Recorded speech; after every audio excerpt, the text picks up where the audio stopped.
Hi friends,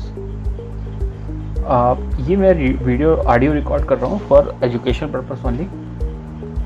सो बहुत सारे student से बात करने के बाद में, चाहे वो FR के स्टूडेंट हों, चाहे वो FA के स्टूडेंट हों, चाहे वो SBR के स्टूडेंट हों, कुछ मिसकंसेप्शंस हमको मालूम चली हैं कि बहुत सारे स्टूडेंट्स के बीच में मिसकंसेप्शंस हैं नॉन करंट एसेट्स को लेकर के। So the first misconception is, student सोचते हैं कि जितनी भी नॉन करंट एसेट्स होंगी उसकी जो अकाउंटिंग करेंगे उसके लिए सिर्फ IAS 16 है। This is wrong. There are few IFRS standards to pick from and the selection basically depend upon the purpose and the reason why you hold the assets. आप किस पर्पस या किस रीजन के लिए उस एसेट्स को hold करते हो उस पर डिपेंड करता है कि आपका कौन सा IAS लगेगा। हाँ, कई बार क्लासिफिकेशन इतना इजी नहीं होता है, लेकिन फिर भी आपको सही क्लासिफिकेशन करना पड़ेगा ताकि आप सही IAS लगा पाओ। अगर आपने गलत IAS लगा दिया, आपको उसकी अकाउंटिंग गलत हो जाएगा। एक एग्जाम्पल के थ्रू समझते हैं। लास्ट ईयर एक सर्कस देखने के लिए गए थे हम। सडनली मेरे माइंड में आया कि जो सर्कस की सर्विसेज प्रोवाइड करते हैं लोग, वो उन एनिमल्स को जो सर्कस में यूज कर रहे हैं उसको कैसे अकाउंट फॉर करते होंगे। तो सडनली हमारे माइंड में एक ही IAS आता है, IFRS 41 agriculture living animal, which is not right actually. Well, here the animals were used primarily for being shown to people and they generate income from fees paid by the peoples. This is not an agriculture activity. So IAS 41 हम लोग apply नहीं कर सकते इसके ऊपर। हम लोग कौन सा अप्लाई करना पड़ेगा? IAS 16 अप्लाई करना पड़ेगा। And if the company would have breed the animals in order to get their offsprings and then sell young animals, then yes, this would have been the agriculture activity and IAS 41 definitely apply. तो IAS 41 का purpose जो है वो अलग है और IAS 16 का purpose अलग है। एक एग्जाम्पल और लेते हैं। हमारे क्लाइंट है, उन्होंने 4 डॉग खरीदे हैं और सिक्योरिटी पर्पस। उनकी फैक्ट्री है, फैक्ट्री में उन्होंने सिक्योरिटी पर्पस के लिए 4 डॉग खरीदे हैं। अब उस डॉग को कैसे कॉन्फर करना चाहिए? उन्होंने 2,50,000 के वो 4 डॉग खरीदे हैं। डॉग्स को देख करके हम लोग को क्या आता है? लिविंग एनिमल को देख के क्या आता है? IAS 41, which is not correct. हम लोग यहाँ पे डॉग को किस पर्पस के लिए यूज कर रहे हैं? For security purpose. So the accounting should be under the IAS 16, not the IAS 41.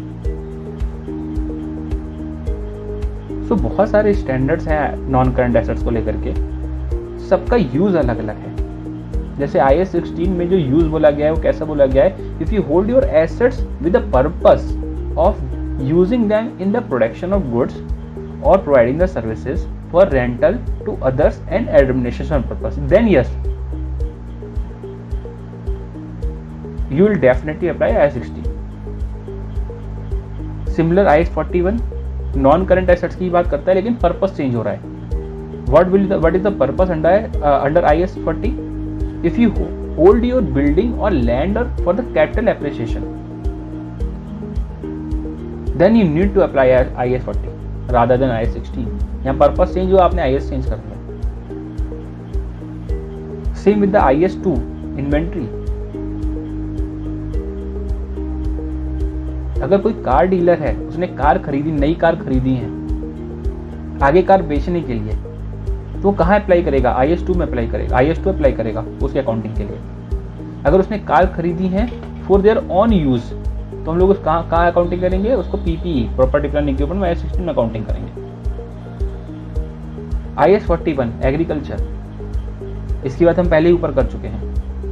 IFRS 5 her occasion पर लगता है, स्पेशल ओकेशन पर लगता है। कुछ कंडीशन अगर मीट होंगी, जैसे management is committed to sell the assets and assets is immediately available for use, then you forget about all the IAS 16 and other standards. हाँ, आप IFRS 5 लगा सकते हो वहाँ पे। सो मिसकंसेप्शन ये था स्टूडेंट्स के बीच में कि हम लोगों के पास में नॉन करंट एसेट्स को लेकर एक ही IAS है, जो कि गलत है। बहुत सारे IAS हैं, पर्पस पे डिपेंड करता है कि उसकी अकाउंटिंग कहाँ पे करेंगे। तो this is the first misconception. Second क्या है मिसकंसेप्शन कि जो जितनी भी नॉन करंट एसेट्स होती हैं उनकी वैल्यूएशन करने के लिए हमारे पास में केवल 2 मॉडल्स होते हैं, cost model and revaluation model, which is not right. 3 model होते हैं हमारे पास में नॉन करंट एसेट्स को वैल्यूएशन करने के लिए। पहला होता है कॉस्ट मॉडल, दूसरा होता है रिवैल्यूएशन मॉडल, और third one is the fair value model.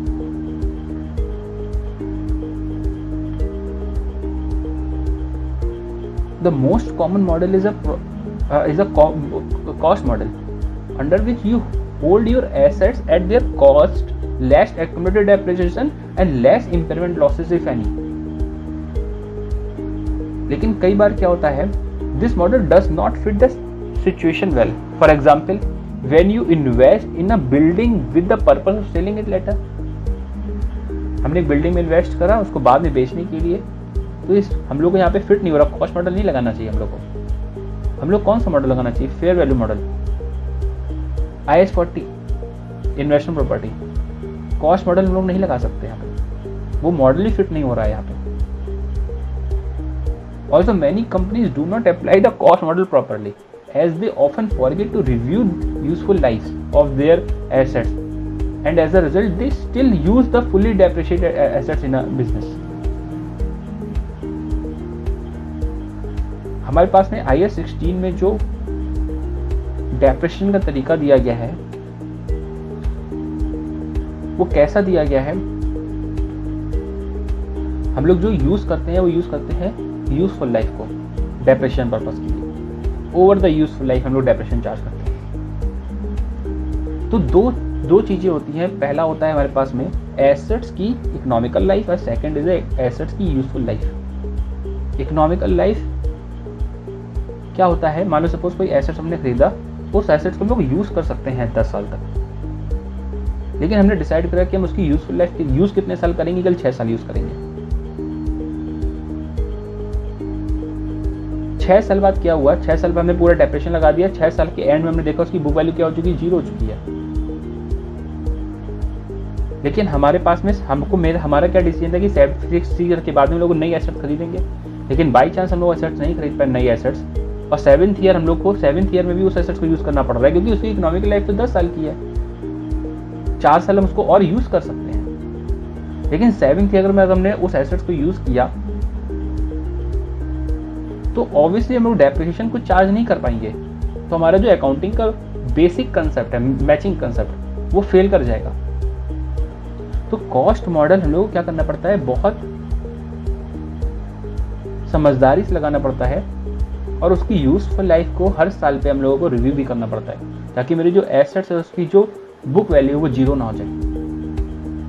उसकी बुक वैल्यू भी 0 हो गई और हम उसको फिर क्या करते चले जा रहे हैं, फिर भी उसको यूज करते चले जा रहे हैं, तो हमारा जो अकाउंटिंग का बेसिक कंसेप्ट है वो गलत हो जाएगा। मैचिंग कंसेप्ट, इसके लिए हम एक अलग से वीडियो बनाएंगे आप लोगों के लिए। अभी थोड़े दिन पहले हमने ये ऑब्जर्व किया था हमारी कंपनी में, जहाँ पे एसेट्स की जो बुक वैल्यू थी वो 0 हो चुकी थी, लेकिन फिर भी हम उस एसेट्स को यूज करते जा रहे थे। इसके लिए हम एक सेपरेट वीडियो बनाएंगे। सो अभी क्या है, मिसकंसेप्शन नंबर 3 क्या है स्टूडेंट्स के बीच में, कि जो रिवैल्यूएशन मॉडल होता है, जो फेयर वैल्यू मॉडल होता है, वो सेम होता है, which is not correct, wrong. Why? So कई बार हम लोग जब डिफरेंस क्या होता है रिवैल्यूएशन मॉडल और फेयर वैल्यू मॉडल में, रिवैल्यूएशन मॉडल जब हम लोग कहाँ पे यूज करते हैं, IAS 16 में यूज करते हैं।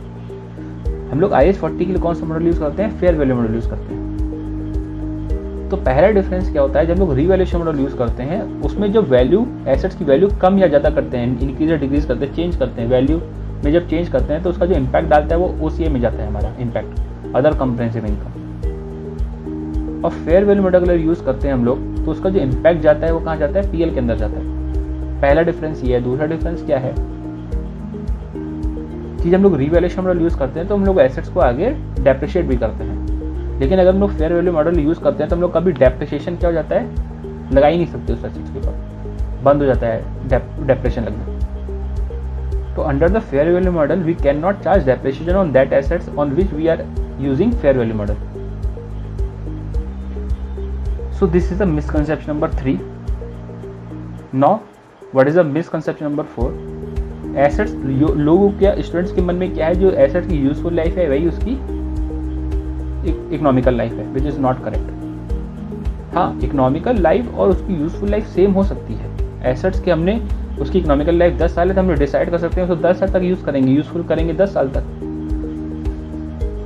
So the useful life can be less than or equal to the economical life, but the useful life cannot be the greater than the